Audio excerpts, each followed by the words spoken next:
Class 10th के सभी विद्यार्थियों की होने वाली बल्ले बल्ले, क्योंकि देख लीजिए सोशल साइंस का अपन हिंदी मीडियम और इंग्लिश मीडियम वर्जन में सेट ए देख रहे हैं। मोस्ट इंपोर्टेंट जो अपनी श्रृंखला चल रही है उसी में ये पेपर आपका सोल्व करा रहा हूं, है ना। भारत में वन्य जीव सुरक्षा अधिनियम कब पारित हुआ था? 1972 में। किस राज्य में बांस ड्रिप सिंचाई सामान्य है? मेघालय। देश का सबसे पुराना कृत्रिम पत्तन कौन सा है? चेन्नई है। ठीक है। 1804 की नागरिक संहिता को किस नाम से जाना जाता है? नेपोलियन संहिता। भारत में साइमन कमीशन का बहिष्कार किया गया क्योंकि कमीशन में कोई भी सदस्य भारतीय नहीं थे। स्थानीय सरकार को कहा जाता है नगर कमेटी। यहां से अपन देखते हैं बढ़िया से, ये देख लीजिए ना, इतना हो गया, ये यहां तक हो गया इतना।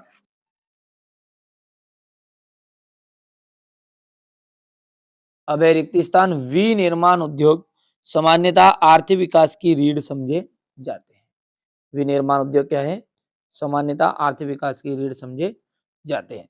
देश की पहली रेलगाड़ी मुंबई और थाने के मध्य चलाई गई थी। मार्च 1919 में बंबई में एक खिलाफत समिति का गठन किया गया। किसका गठन किया गया? खिलाफत समिति का गठन किया गया था। इंग्लैंड के कपड़ा व्यवसायी स्टेपल्स से ऊन खरीदते थे। अलोकतांत्रिक सरकारों में पारदर्शिता नहीं होती। क्या नहीं होती अलोकतांत्रिक सरकारों में? पारदर्शिता। तमिलनाडु में ग्रामीण क्षेत्रों के 90% लोग राशन की दुकान का प्रयोग करते। पूरा सॉल्यूशन दूंगा 23 तक का, है ना, आपको घबराना नहीं है। आगे बढ़ते हैं। ये आपका क्वेश्चन नंबर 2 है इंग्लिश मीडियम वाले बच्चों के लिए। ठीक है। अब है आपका क्वेश्चन नंबर 3 जो है, प्रथम विश्व युद्ध 1914 से 1918। सूती कपड़ा मिल का जाएगा रिचर्ड आर्कराइड। बेल्जियम की जो भाषा है वो डच एवं फ्रेंच हो जाएगी। महिला साक्षरता दर 54%। सरकार का बेहतर रूप लोकतांत्रिक। और 2011 की साक्षरता दर का जाएगा 73%। इसके बाद में अपन आगे बढ़ते हैं तो ये आपका क्वेश्चन नंबर 3 हो जाएगा। यहां से हो गया। चलिए क्वेश्चन नंबर जो 4 है, यहाँ पर सीमांत सड़क संगठन कब बनाया गया था? 1960 में। कब बनाया गया था ये? 1960 में। रोलेट अधिनियम कब लागू हुआ? रोलेट अधिनियम हुआ था अप्रैल 1919 में। कार्यपालिका और विधायिका द्वारा बनाए गए कानूनों पर अंकुश कौन रखता है? न्यायपालिका। जीडीपी में सबसे अधिक योगदान किसका है? तृतीय क्षेत्र का।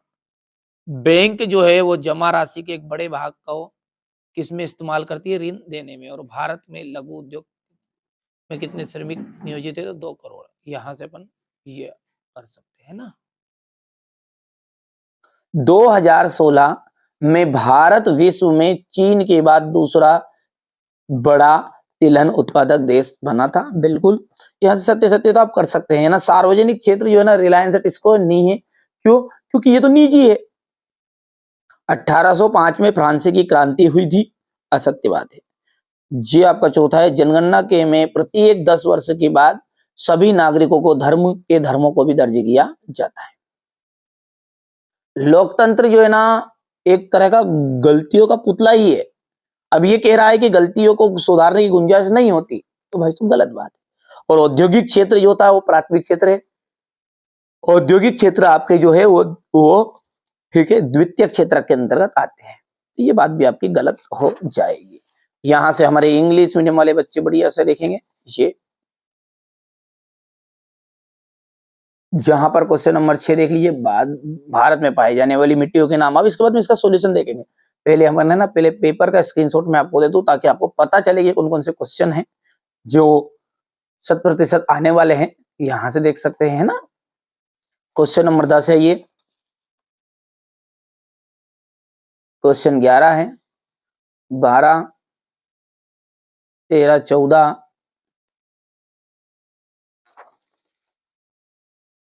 ये क्वेश्चन नंबर आपका 15, 16,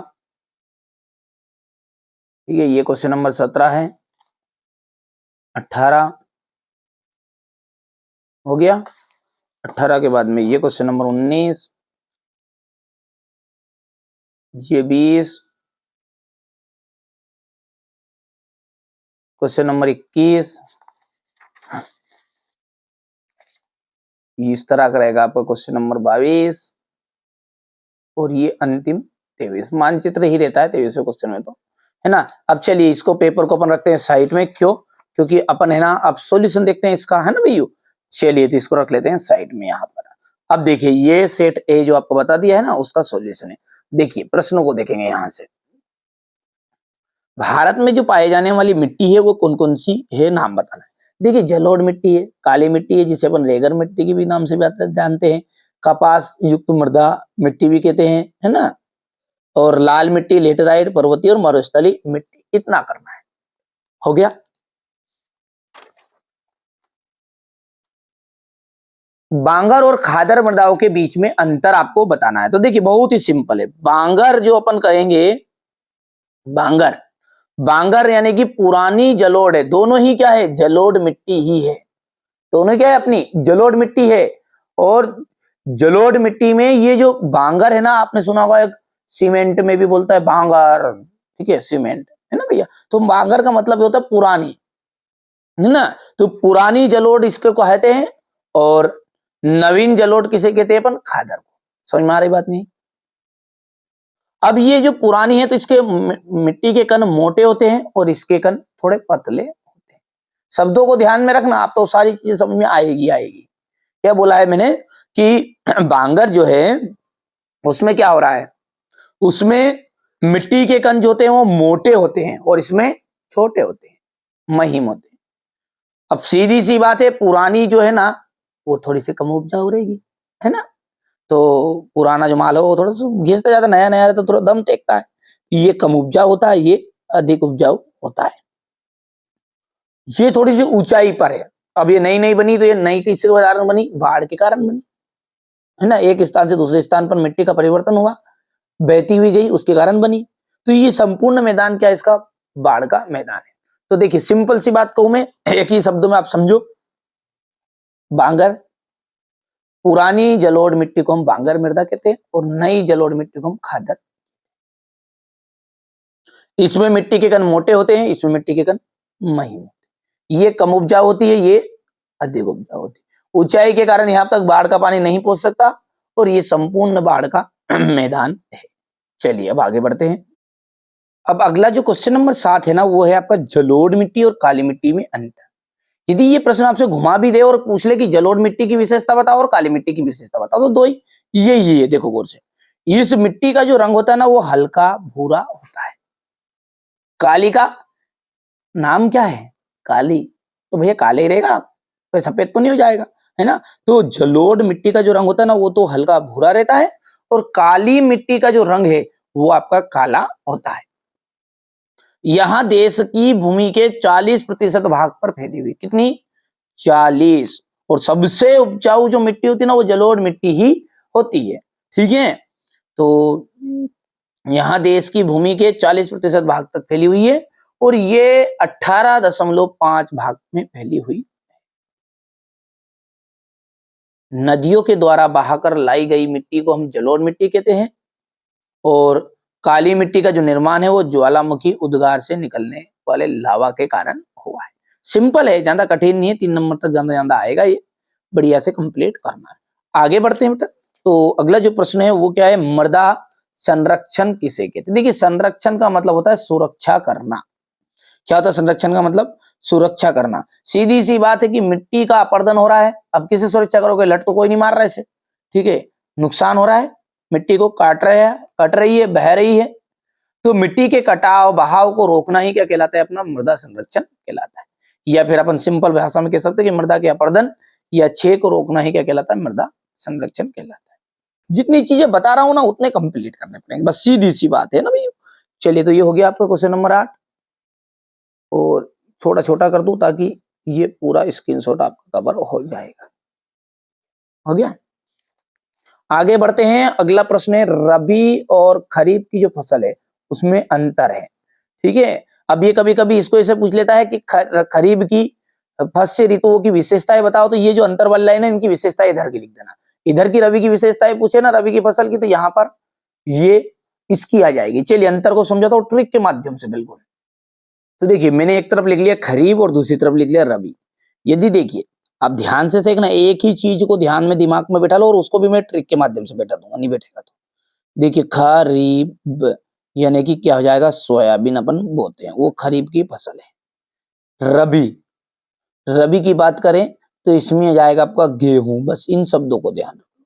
अच्छा, दो रबी में कितने हैं आपके, गेहूं, गाम और हा दो यहाँ पे भी चना, ये दोनों चीजें कब हो जाती है आपके, ठीक है, वो चीज दिमाग में बैठा लो और पूरा अंतर आपके सामने समझ में आ जाएगा।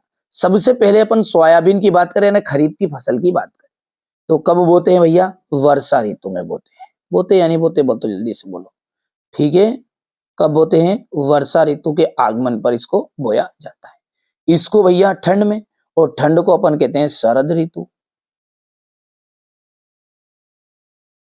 ठीक है, क्या कहते हैं ठंड को, शरद ऋतु कहते हैं। तो खरीफ की जो फसल है वो कब बो जाती है, सोयाबीन की तो बोती है, तो उदाहरण दिया अपने को, शब्द इनका यूज करना है ना। खरीफ की फसल यहाँ वर्षा ऋतु के आगमन पर बोई जाएगी, और ये शरद ऋतु के आगमन पर बोई जाएगी। दूसरे पॉइंट की यदि मैं बात करूं, आपसे ही पूछ रहा हूं और आप जवाब देते जाना। ये फसल जो होती है, ये पकती है तो इनको पकने में कम समय लगता है कि ज्यादा लगता है, तो आप बोलोगे कि पकने में तो हम भैया सोयाबीन बहुत जल्दी पक जाता है, 45 दिनों वाले भी आ गए, 75 दिन के देख लिए हमने, तो पकने में कम समय लगता है। और इधर क्या होगा भैया, अधिक समय लगेगा, सीधी सी बात है। तो खरीफ की जो फसल है, इन फसलों को पकने में कम समय लगता है, इनको पकने में अधिक समय लगता है। दो चीजें क्लियर भैया, पहला बताया अपन ने कि वर्षा ऋतु के आगमन पर बोई जाएगी, शरद ऋतु के आगमन पर बोई जाएगी। इनको पकने में कम समय लगेगा तो इनको पकने में अधिक समय लगेगा। तीसरे पॉइंट की और आगे बढ़ते हैं। अब जब पकने में कम समय है तो भाई साहब पैदा क्या फिर वहां 50-30 कुंटल एवरेज दे देगा क्या, नहीं देगा, 5-10-12 इतना तक, पर गेहूं 25 से 30 तक, कहीं कहीं 35 तक भी निकल जाता है, ऐसा नहीं है, ठीक है। तो अपन बोलेंगे कि इनका उत्पादन, पूरा नोट्स भी दूंगा, मैं याद कराने का प्रयास कर रहा हूं। उत्पादन जो है प्रति हेक्टेयर 2.5 एकड़ का शायद 1 हेक्टेयर होता है, हमारे इधर तो एकड़ चलता है, हाँ 2.5 एकड़ का 1 हेक्टेयर होता है। तो इनका उत्पादन जो होता है ना प्रति हेक्टेयर कम होता है। जब कम समय है तो भाई साहब जो चीज लंबे समय तक रहेगी उसका उत्पादन अधिक होगा। बोलो कि इन फसलों का उत्पादन प्रति हेक्टेयर कम होता है और इन फसलों का उत्पादन प्रति हेक्टेयर अधिक होता है। चौथे बिंदु की ओर आगे बढ़ते हैं। तो ये जो खरीफ की जो फसल है ना आपकी, कब काटी जाती है, तो बोई तो दिया आपने वर्षा में, काटोगे कब, सितंबर से अक्टूबर में।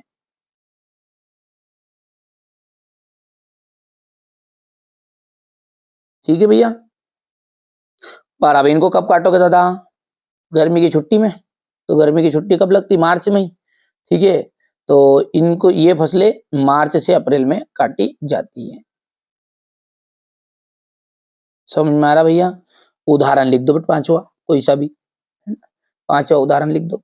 कौन सा पांचवा लिखोगे, कि उदाहरण के लिए अपन सोयाबीन लिख ही दिया मैंने वहां पे, धान लिख दो, सोयाबीन लिख दो, और इधर आपका लिख दो गेहूं, चना। समझ में आया क्या बोला है मैंने आपको। सबसे पहली चीज मैंने यही बताई आपको कि खरीफ की जो फसल है ना, वो आपकी वर्षा ऋतु के आगमन पर बोई जाती है। रबी की फसल है ना, शरद ऋतु के आगमन पर बोई जाएगी। इन फसलों को पकने में कम समय लगता है, इन फसलों को पकने में अधिक समय लगता है। इन फसलों का जो उत्पादन है कम है तो उत्पादन भी कम होगा, और जब अधिक समय है तो उत्पादन भी अधिक होगा प्रति हेक्टेयर के हिसाब से। ये फसलें सितंबर से अक्टूबर के बीच में काट ली जाती है, और ये मार्च से अप्रैल में काटी जाती है। इनकी प्रमुख फसल कौन कौन सी है, यहाँ पे फसल लिख दो, खरीफ फसल, उदाहरण लिख देना, सीधी सी बात, यहाँ पर बच्चों ने गलत लिख दिया, आप उदाहरण करके लिख दो, ठीक है भैया। आगे बढ़ते हैं, बढ़िया से आप तो कंप्लीट करो, स्क्रीनशॉट ले लेना है ना, नहीं लिया तो ये यहाँ से, इसके बाद भी ये यहाँ से,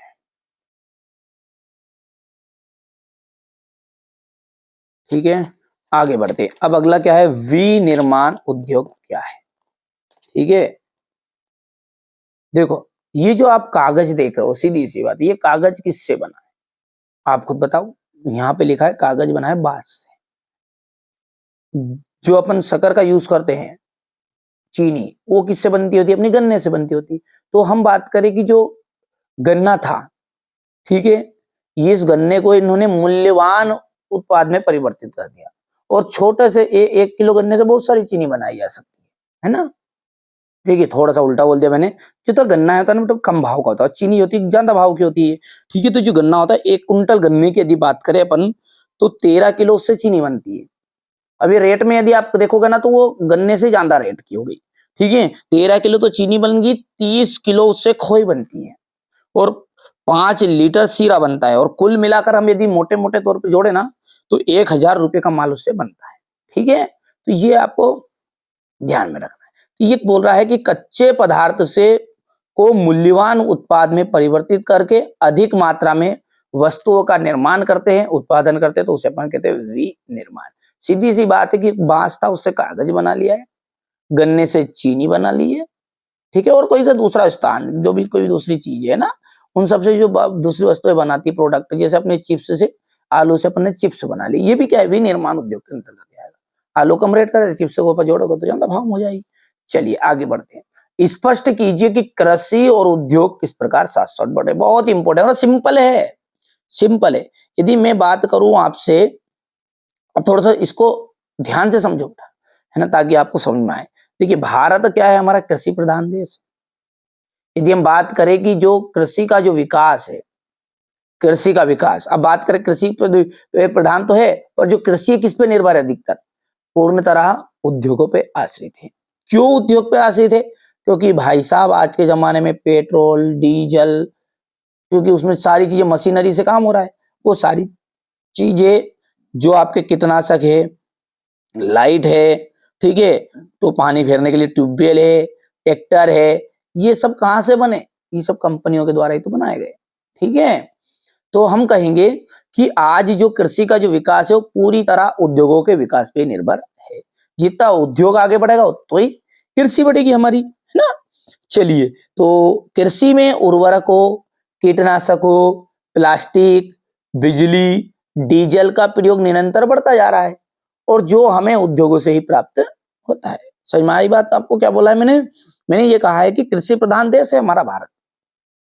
आज जो कृषि का विकास है वो पूरी तरह उद्योगों पर निर्भर हो गया है। कृषि में जो उर्वरकों की आवश्यकता होती है, कीटनाशकों की आवश्यकता होती है, डीजल की, पेट्रोल की, सॉरी पेट्रोल वाले बोल दिया, बिजली की, आदि की जो मांग रहे, मशीन की, मतलब जो भी है, अपनी हार्वेस्टर होगी, इन सब की जरूरत रहती है, और जो हमें उद्योगों के द्वारा ही प्राप्त होती है। दूसरी ओर हम कह सकते हैं कि जो उद्योग है, अब उस उद्योग में भाई साहब बनाया क्या? कोई से दो सामान बने, तो वो उद्योग से के लिए कच्चा माल जो है ना, वो कहां से मिलेगा? वो तो खेती से मिलेगा ना, ठीक है। तो दूसरी ओर हम उद्योगों के लिए कच्चा माल की आवश्यकता होती है, और ये कच्चा माल हमें खेती से ही प्राप्त होता है, ठीक है। ये कच्चा माल हमें खेती से ही प्राप्त होता है, अतः हम कह सकते हैं कृषि हमारे उद्योगों का आधार है। कृषि क्या है? उद्योगों का आधार है। इस प्रकार हम कृषि और उद्योग दोनों को एक दूसरे से अलग नहीं मान सकते। वास्तव में इन दोनों में निकटता का संबंध है। अब आप कहोगे कि भाई साहब है नहीं, अभी डीजल आया तो खेत में से निकल गया, अरे वो तो छोड़ो, दूसरी चीज तो भाई, दूसरी चीज कौन सी? आपका टमाटर उद्योग हो गया ना, वो रेसिपी आती ना बहुत सारी टमाटर की, ठीक है।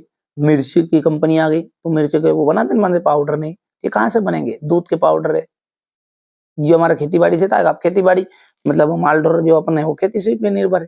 तो ये एक दूसरे से रिलेटिव चीज है, यही बोलना चाह रहे हैं कि वास्तव में हम कह सकते हैं कि दोनों में क्या है? निकटता का संबंध है। बहुत सिंपल है, सिंपल सीधी सी बात है कि वो उसके भरोसे, वो उसके भरोसे। एक दो बार पढ़ोगे तो अपने आप समझ में आ भी जाएगा। थोड़ा छोटा कर दूं, एक ही स्क्रीनशॉट में आपका आ जाएगा। यहाँ से हो गया इतना। चलिए आगे बढ़ते हैं और अगला देखते हैं। सीमा सड़क संगठन की स्थापना कब की गई? चलिए इसको थोड़ा समझते हैं। तो देखिए इस तरह की होती है आपकी सीमा सड़क, ये है ना, यहां से देख लीजिए, जो बॉर्डर पर होती है, तो ये बॉर्डर वाली जो सड़कें होती है, ये सीमा सड़क होती है, और इनकी देखरेख के लिए 7 मई 1960 को 7 मई 1960 को आपको सीमा सड़क संगठन की स्थापना की गई थी, ठीक है, ताकि उत्तरी तथा पूर्वोत्तर क्षेत्र की जो सीमावर्ती इलाके हैं इनमें परिवहन का कार्य समन्वित कर सके, तीव्र विकास कर सके तथा आर्थिक विकास को तेज किया जा सके। ठीक है भैया, इसको कर सकते हैं आप कंप्लीट बढ़िया से, और तथा प्रतिरक्षा संबंधी व्यवस्था को मजबूत बनाया जा सके। तो आप बोल सकते हैं सीधी सी बात है कि सीमा सड़क की स्थापना वर्ष 1960 में की गई थी। यदि कोई तारीख भी पूछ ले तो 7 मई 1960 थी, ताकि उत्तरी तथा पूर्वोत्तर क्षेत्र के सीमावर्ती इलाकों में परिवहन का कार्य समन्वित कर सके, तीव्र विकास कर सके, इस तरीके से लिख देना वाले पॉइंट में भी किया जा सके, ठीक है, आर्थिक विकास को तेज किया जा सके और प्रतिरक्षा संबंधी व्यवस्था को मजबूत बनाया जा सके। चलिए अब बात करते हैं आगे के क्वेश्चन की। तो ये देखिए, देश के प्रमुख संचार साधन बताइए। तो दूरदर्शन, रेडियो, समाचार पत्र समूह, प्रेस, सिनेमा आदि ये हो जाएगा आपका। डिजिटल भारत क्या है? देखिए, डिजिटल इंडिया जो है ना वो क्या है आपका, एक तरह का डिजिटल भारत जो है ज्ञान आधारित परिवर्तन करने का एक विशाल कार्यक्रम, एक तरह का कार्यक्रम है। तो अपन बोलेंगे ज्ञान आधारित परिवर्तन के लिए भारत को तैयार करने के लिए क्या है, ये विशाल कार्यक्रम है। क्या होता है इसमें? डिजिटल भारत कार्यक्रम का जो मुख्य उद्देश्य है वो भारतीय प्रतिभा, फिर से सुनना ध्यान से, इसको याद करो तो ऐसे करना है जो मैं बता रहा हूं। डिजिटल भारत कार्यक्रम का जो मुख्य उद्देश्य है भारतीय प्रतिभा, सूचना प्रौद्योगिकी बराबर कल का आने वाला भारत में होने वाली परिवर्तन को समझना है तथा तकनीक को केंद्र में रखकर बदलाव करना है। सिंपल है, कर सकते हो, है ना। Question number 12। तो ब्रिटिश सरकार ने क्या किया था, बड़े जो भूस्वामी थे, बड़े बड़े खेती बाड़ी के काश्तकार थे, उनके दबाव के कारण मक्का के आयात पर एक रोक लगा दी थी। कानून के सहारे रोक लगेगी, तो जो कानून के सहारे ये पाबंदी लगाई थी उसे अपन कार्नेला के नियम से जानते हैं। अगला है आयात शुल्क। आयात का मतलब आइजो, ठीक है, निर्यात नियाइजो, यानी कि आयात मतलब आएगा जो। तो कोई से भी देश से अपन कोई सी भी वस्तु को हमारे देश में मंगाते हैं तो उसे कहते हैं आयात। शुल्क मतलब होगा टैक्स, उस पर पैसे लेंगे। तो आयात शुल्क जो होता है किसी दूसरे राष्ट्र से आने वाली चीजों पर वसूल किया जाने वाला शुल्क होता है। यहाँ कर या टैक्स बोल सकते हैं, शुल्क बोल सकते हैं, उस जगह से लिया जाता है जहां से वस्तु देश में, अर्थात सीमा पर, बंदरगाह या हवाई अड्डे पर। हो गया। अगला है इसमें स्पिनिंग जेनी मशीनों पर हमले क्यों किए? ब्रिटेन की महिलाओं ने स्पिनिंग जेनी मशीन पर हमले क्यों किए? तो देखिए, जेम्स हरग्रीव्स द्वारा 1764 में बनाई गई इस मशीन ने कताई की प्रक्रिया को तेज कर दी थी, श्रमिकों की मांग घटा दी थी, क्योंकि एक ही पहिया घुमाने वाला मजदूर बहुत सारी तकलियों को घुमा देता था। मतलब कई धागे बन जाते थे एक, ठीक है, बहुत सारे मजदूरों का काम एक ही मशीन कर रही थी। अब ये कारण क्या हुआ फिर कि बेरोजगारी की आशंका के कारण नए मजदूर जो थे नई प्रौद्योगिकी से चिढ़ते थे। जब उन पर उद्योग में स्पिनिंग जेनी मशीन का प्रयोग किया गया, जब उन उद्योगों में स्पिनिंग जेनी का मशीन शुरू किया गया तो हाथ से ऊन काटने वाली औरतें इस तरह की मशीनों पर हमला करने लगी, ठीक है, क्योंकि उनको बेरोजगारी होने की आशंका थी। जेनी के इस्तेमाल का यहाँ टकराव लंबे समय तक चलता रहा। तो ये आप यहाँ से स्क्रीनशॉट ले लेना। सेठ हुकुमचंद कौन थे? देखिए, सेठ हुकुमचंद कौन थे? तो 1917 में कोलकाता में देश की पहली जूट मिल लगाने वाले मारवाड़ी व्यवसायी थे, एक तरह के मारवाड़ी व्यवसायी थे जिन्होंने चीन के साथ व्यापार किया था। अगला क्वेश्चन है आपका वेलम और प्लाटेन से क्या आशय है? देखिए, वेलम क्या है? चर्मपत्र या जानवरों की चमड़े से बनी लेखन सतह है। मुद्रित किताबों की सस्ती अश्लील मानने वाले कुलीन वर्गों और भिक्षु संघों के लिए छपी गई किताबों के विलासी संस्करण अभी तो बेशकीमती वेलम या पत्र पर ही छपते थे। ये वेलम था। प्लाटेन क्या था? ये आप कर सकते हैं यहाँ से। प्लाटेन का थोड़ी बहुत चीज आप खुद स्वयं भी कर लेना ताकि कम समय में वीडियो बन जाए, इसलिए मैं ऐसा कर रहा हूँ। उल्मा और फतवा से क्या से इस्लामी कानून और शरिया के जो विद्वान हैं उन्हें अपन उलमा कहते थे। फतवा जो कानून विद्वान थे ना, वो विद्वान कहीं की बात को बताते थे, तो वो जो बातें थी वो घोषणा थी, वही क्या कहलाती थी, फतवा कहती थी। अनिश्चय या असमंजस की स्थिति में इस्लामी कानून जानने वाले विद्वान सामान्यतः मुफ्ती के द्वारा की गई वैधानिक घोषणा, जो बात वो कहते थे उस घोषणा को कहते थे फतवा। त्रिपिटिका कोरियाना क्या है?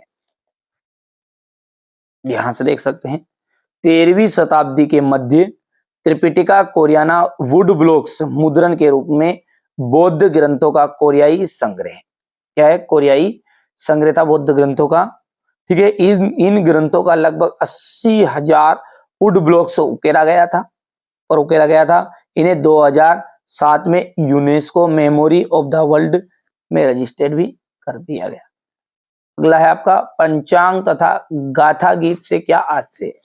देखिए, चांद सूरज की गति, ज्वार भाटा के समय, लोगों के दैनिक जीवन से जुड़ी हुई अहम जानकारियां जिसके द्वारा अपन कहते हैं उसे अपन वार्षिक पंचांग कहते हैं। पंचांग जो के ना महाराजों के पास मिलती है। ठीक है, ये गाथा गीत। गाथा गीत में क्या जाएगा? लोक गीत का ऐतिहासिक आख्यान जिसे गाया या सुनाया जाता है उसे अपन कहते हैं गाथा गीत। अगला है आपका, देख लीजिएगा, प्राथमिक क्षेत्रक, द्वितीय क्षेत्रक और तृतीय क्षेत्रक को उदाहरण से समझाइए। देखिए, प्राथमिक में कुछ भी नहीं है, पशुपालन आएगा, खेती बाड़ी आएगी। जो प्राकृतिक संसाधनों का पर प्रत्यक्ष रूप से आधारित रहेंगे ना, उन्हें अपन कहेंगे प्राथमिक क्षेत्रक। तो ऐसी गतिविधियां जो प्राकृतिक संसाधनों पर प्रत्यक्ष रूप से आधारित होती है, उदाहरण है पशुपालन, कृषि आदि। द्वितीय क्षेत्रक वहां क्षेत्र जिसमें कच्चे माल के को विनिर्माण प्रक्रिया द्वारा अनेक प्रकार के, ये प्रकार है ना, अनेक प्रकार के उत्पादन में बदल दिया जाता है, उसे अपन कहते हैं द्वितीय क्षेत्र। गन्ने से चीनी। तृतीय के अंतर्गत क्या आएगा आपका कि ऐसे इस क्षेत्र की गतिविधियां प्राथमिक क्षेत्र एवं द्वितीय क्षेत्र से भिन्न होती है। ये भौतिक वस्तुओं का उत्पादन नहीं करती, बल्कि ठीक है लोगों, सरकार या उद्योगों के लिए सेवाएं क्या जाएगी यहाँ पे, सेवा ये प्रदान करती है। उदाहरण के लिए डॉक्टर हो गया, संचार हो गया, बैंक, शिक्षा आदि। तो ये आपका प्रश्न सोल्व हो चुका है। प्राथमिक क्षेत्र यहाँ से, ठीक है, ये द्वितीय क्षेत्रक हो गया और ये तृतीय क्षेत्रक हो जाएगा। चलिए, इसके बाद में इसका अथवा है अधोसंरचना या ज्ञान आधारित समाज समझाइए। दो प्रश्न है, दो प्रश्न अलग अलग पूछ सकता है आपसे दो नंबर में कि अधोसंरचना किसे कहते हैं। ठीक है, ज्ञान आधारित समाज से आप क्या समझते हैं? देखिए, वे सुविधाएं एवं क्रियाएं जो उत्पादन के कार्यों में सहायक होती है। वे सुविधाएं या क्रियाएं जो उत्पादन के कार्यों में क्या होगी, सहायक होगी, उन्हें हम कहेंगे अधोसंरचना। जैसे ऊर्जा हो गई है, शिक्षा हो गई, ये सब किसमें आएगी, बांध है, ये आपकी अधोसंरचना में आएगी। दूसरा है ज्ञान आधारित समाज। तो वहां समाज जिसमें सभी क्रियाएं किस पर उपलब्ध हो, ज्ञान के आधार पर उपलब्ध हो। दूरसंचार तकनीक के विस्तार से ज्ञान आधारित समाज की धारणा का विकास हुआ है। सिंपल ये छोटे छोटे प्रश्न आप याद कर सकते हो। वैश्वीकरण क्या है? किन उद्योगों पर वैश्वीकरण का बुरा प्रभाव पड़ा? तो दो प्रश्नों को मिलकर एक प्रश्न है, ये अलग अलग आएगा एग्जाम में आएगा। तो कि वैश्वीकरण से आप क्या समझते हैं और किन उद्योगों पर वैश्वीकरण का बुरा प्रभाव पड़ा है। देखिए, सबसे पहले वैश्वीकरण देखते हैं। वैश्वीकरण का मतलब यह है कि पूरा जो विश्व है वो मिलकर एक इकाई के रूप में कार्य करे, यानी जो सारी कंपनियां एक देश, एक व्यापार की ऐसी प्रक्रिया है जिसके अंतर्गत सभी व्यापारिक क्रियाओं का अंतरराष्ट्रीयकरण हो जाता है तथा वे सब एक इकाई के रूप में कार्य करती है। सिंपल है, क्या बोला है कि यहाँ एक ऐसी प्रक्रिया है जिसके अंतर्गत सभी व्यापारिक क्रियाओं का अंतरराष्ट्रीयकरण हो जाता है और वे एक इकाई के रूप में कार्य करने लगती है। इसे अपन कहते हैं वैश्वीकरण। अगला इसी का टुकड़ा है ये, और प्रश्न अलग आएगा, परीक्षा में आएगा तो ये अलग से कि किन उद्योगों पर वैश्वीकरण का बुरा प्रभाव पड़ता है। तो देखिए, बैटरी, संधारित्र, ये उत्तर है यहां से, तो है ना।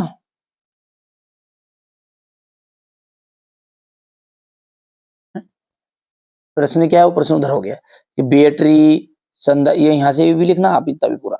बैटरी, संधारित्र, खिलौने, टायरों, डेयरी उत्पाद एवं खाद्य तेल के उद्योग ऐसे उदाहरण हैं जहां प्रतिस्पर्धा के कारण छोटे विनिर्माण पर कड़ी मार पड़ी है। कई इकाइयां तो बंद हो गई है और जिसके चलते अनेक श्रमिक बेरोजगार हो गए हैं। ये आपका श्रमिक मजदूर क्या हो गए हैं? बेरोजगार हो गए हैं। अगला है विदेशी व्यापार क्या है? इसमें भी दो प्रश्न मिलके हैं कि विदेशी व्यापार क्या है। वर्ष 1991 के पूर्व भारत के विदेशी व्यापार की नीति क्या थी? देखिए, विदेशी व्यापार से आज से है दो या दो से अधिक राष्ट्र पृथक पृथक सत्ताधारी उनके बीच में वस्तुओं और सेवाओं का विनिमय से है। यदि एक देश क्रेता है तो दूसरा देश क्या बनेगा? विक्रेता। ठीक है। सत्ताधारी देशों में रहते हो तो उनके बीच होने वाला जो क्रय विक्रय है वो आपका यहाँ पर विदेशी व्यापार कहलाएगा। अब ये थोड़ा सा बच्चों ने ना कठिन लिख दिया है। चलिए सिंपल लैंग्वेज में मैं आपको इसको बताता हूँ। तो देखिए, यहां से लिखना है आपको सिंपल परिभाषा, ये विदेशी व्यापार किसे कहते हैं। देखिए, जब दो या दो से अधिक देशों के बीच व्यापार होता है तो इसे ही हम कहते हैं विदेशी व्यापार। उदाहरण के लिए भारत और अमेरिका के बीच में होने वाला आयात और निर्यात को ही हम विदेशी व्यापार कहा जाएगा। इतना सा सिंपल सा लिखना है ना, ये आपका गलत सलत इतना सब लंबा चौड़ा नहीं लिखना है। ठीक है, ये इतना सा लिख लोगे यहाँ से इसका आंसर। और आगे जब देखते हैं वर्ष 1991 के पूर्व भारत की विदेशी व्यापार की नीति कैसी थी, तो वो निम्न प्रकार की थी। ठीक है, यहां से विदेशी नीति ऐसा लिखना है ना। ये बच्चों ने थोड़ा नोट्स तैयार किए, थोड़े से इक्का दुक्का में गलत कर दिया तो मैं सही कर भी चाहता हूँ। वर्ष 1991 तक आयातों पर नियंत्रण रखा गया था। इस अवधि में केवल अनिवार्य वस्तुओं जैसे मशीनरी होगी, अब उर्वरक हो गए, पेट्रोलियम हो गए का ही मुख्य रूप से आयात किया जाता था। देश के उत्पादकों को विदेशी प्रतियोगिता से बचाने के लिए ऐसा किया गया था। अब जब ऐसा किया गया तो भाई साहब, जब थोड़ा सा देश के लोगों को फायदा तो हुआ जिनके पास सामान थे, पर विकास जो है ना वो तेजी गति से नहीं हुआ, व्यापार जो है बहुत धीमी गति से हुआ। तो ये इस तरह की विदेश नीति थी। ये हो गया, समझ में आ गया आपका। आगे बढ़ते हैं। जैव विविधता क्या है? यहाँ मानव जीवन के लिए क्यों महत्वपूर्ण है? बहुत ही इंपॉर्टेंट, लिख के रख लो, आने वाला है। जैव विविधता, देखिए जैव विविधता, जैव का मतलब हो गया जीव जंतु, पेड़ पौधे, सब कुछ आ गया इसमें। ठीक है, चाहे जंगली हो चाहे पालतू हो, जंतु जीव जंतु हो गए और पेड़ पौधे हो गए, ये सबकी जो अधिकता है, इनकी सबकी जो मात्रा है, यानी इनका सबका जो समूह है, संगठन है, सब मिला के क्या कहलाता है? आपका जैव विविधता कहलाता है। तो किसी भी प्राकृतिक प्रदेश में पाए जाने वाले जंगली तथा पालतू जीव जंतु एवं पेड़ पौधों की प्रजातियों की अधिकता को ही हम कहते हैं जैव विविधता। सिंपल है, दो चीजें शामिल है इसमें, केवल जंगली हो चाहे पालतू जीव जंतु हो और पेड़ पौधे हो, दोनों मिलाकर के कहला जाएगा आपकी जैव विविधता कहलाएगा। अच्छा, मानव के लिए क्यों महत्वपूर्ण है? मानव और दूसरे जीवधारी एक जटिल पारिस्थितिक तंत्र का निर्माण करते हैं। ठीक है, जिसका अब ये पारिस्थितिक तंत्र का जो निर्माण करते हैं उसमें मनुष्य क्या है? उसका एक मात्र हिस्सा है। मनुष्य नहीं करेगा अकेला, है ना। जब अपनी आवश्यकताओं के लिए प्रत्यक्ष या अप्रत्यक्ष रूप से जीवधारी तथा मनुष्य जो होता है ना, अपनी आवश्यकताओं के लिए प्रत्यक्ष और अप्रत्यक्ष रूप से जीवधारियों पर निर्भर करता है। क्योंकि मानव को जीवित रहने के लिए भोजन की जरूरत है, पानी की जरूरत है और हवा की जरूरत है, और इन्हीं जीव जंतु एवं वनस्पतियों से ये सब कुछ प्राप्त होता है। तो इसलिए हम कह सकते हैं कि अब जैव विविधता हमारे मानव के लिए महत्वपूर्ण है। क्यों है? समझ में आ गया? क्योंकि जैव विविधता में पेड़ पौधे भी आ गए और पेड़ पौधे से हमें फल मिलेगा। भोजन कहाँ से बनाओगे? उस पेड़ पौधों के कारण ही तो बनेगा। ठीक है, चाहे गेहूं तो वो भी पेड़ पौधे में आ गए सारी चीजें। ठीक है, जीव जंतु आ गए, जैसे दूध है तो ये अपने गाय भैंस, इसमें जीव जंतु आ गए, पालतू कोई भी चीज। ठीक है, कोई सी भी सामान है तो इन सबकी जरूरत किससे पड़ेगी? अपने को जैव विविधता से। इसलिए अपन कह सकते हैं मानव जीवन के लिए बहुत ही महत्वपूर्ण। यहां से हो गया इतना, इसके बाद भी ये यहां से करना है। क्वेश्चन नंबर जो 19 है, भारत में वनों को कितने वर्गों में बांटा गया है? या फिर आपसे ये प्रश्न अलग अलग भी पूछ सकता है, आरक्षित वन, रक्षित वन और अवर्गीकृत वन किसे कहते हैं? तो भारत में वनों को निम्न वर्गों में बांटा गया है। आरक्षित वन, देश के आधे से ज्यादा वन को आरक्षित वन घोषित किए गए। यह वन और वन्य प्राणियों के संरक्षण के मूल्यवान की बात कही जाए तो इन्हें बहुत अधिक मूल्यवान माना गया है। रक्षित वन, ये भी आप पढ़ सकते हैं कि वन विभाग के अनुसार देश के कुल वन क्षेत्र का 1/3 भाग रक्षित वन के अंतर्गत गया है।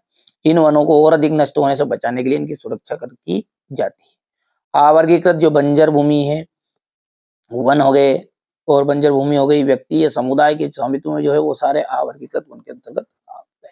सिंपल है, कर सकते हैं, ज्यादा समय नहीं लगेगा, इसलिए मैं थोड़ा जल्दी जल्दी बता दिया। अब बात करते हैं क्वेश्चन नंबर 19 की। इसमें आपका एकात्मक शासन का अर्थ बताइए, स्पष्ट कीजिए तथा दोष बताने। एकात्मक शासन क्या है?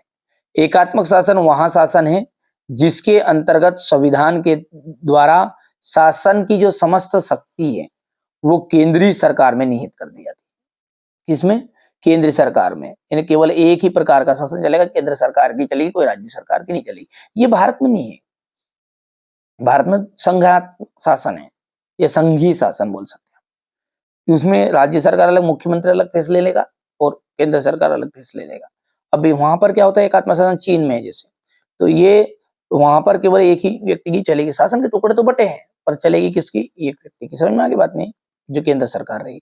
एकात्मक शासन का वहां शासन होता है जिसके अंतर्गत संविधान तथा शासन की जो समस्त शक्ति वो केंद्रीय सरकार में निहित कर दी जाती है और स्थानीय सरकारों के अस्तित्व एवं शक्तियां केंद्रीय सरकार की इच्छा पर निर्भर करती है। अब बात करें कि ये शासन में के दोष है, तो भाई सीधी सी बात है, दोष होंगे थी, सभी को एकता के तन में थोड़ी रख सकते हैं ना। तो एकात्मक शासन संपूर्ण शक्ति केंद्रीय शासन में निहित होती है, अतः स्वाभाविक रूप से यहाँ भय रहता है कि केंद्रीय शासन सभी क्षेत्रों में अपनी मनमानी करने नहीं लग जाए। प्रांतीय शासन की सफलता नागरिकों की राजनीतिक चेतना पर निर्भर करती है, किंतु यह राजनीतिक चेतना एकात्मक शासन में ठीक प्रकार उत्पन्न नहीं होती।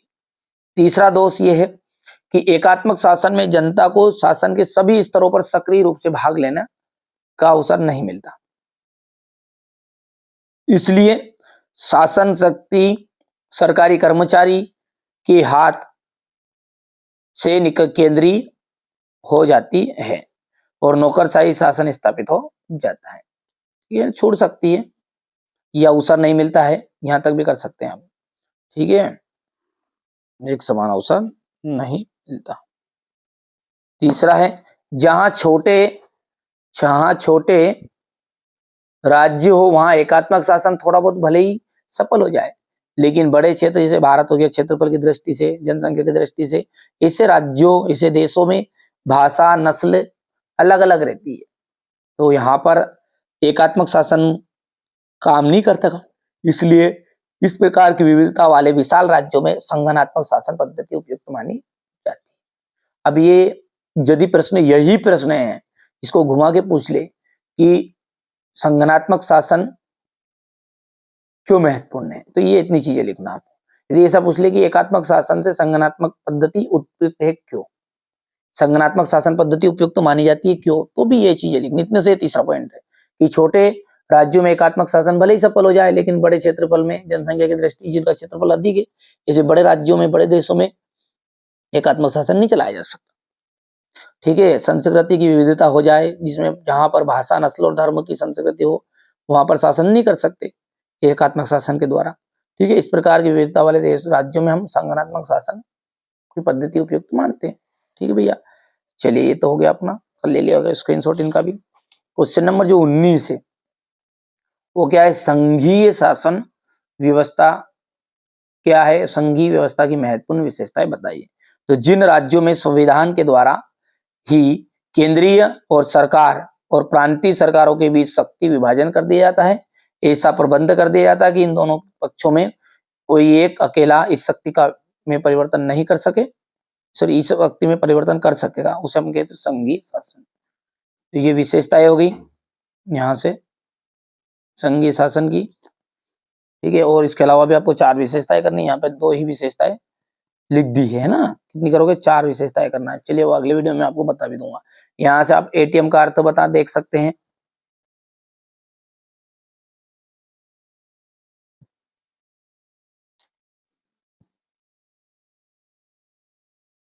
एटीएम क्या है स्पष्ट कीजिए, ये आपको यहाँ से कंप्लीट कर लेना है। ठीक है, एटीएम के बारे में सब कुछ जानते हो, सिंपल लैंग्वेज में लिख दिया है ताकि कम समय में जानकारी मिल जाए। थोड़ा सा वीडियो लंबा बन रहा है इसलिए यहाँ पर इतना। ठीक है, अब आप आगे कर लेना। यदि आपको होगा तो ये जो लॉन्ग लॉन्ग क्वेश्चन इनको एक सेपरेट वीडियो में अलग से भी समझा दूंगा अभी से। ठीक है, इतना कर लेना यहाँ से। इसके बाद में ये मुद्रा क्या है, मुद्रा के प्रमुख कार्य,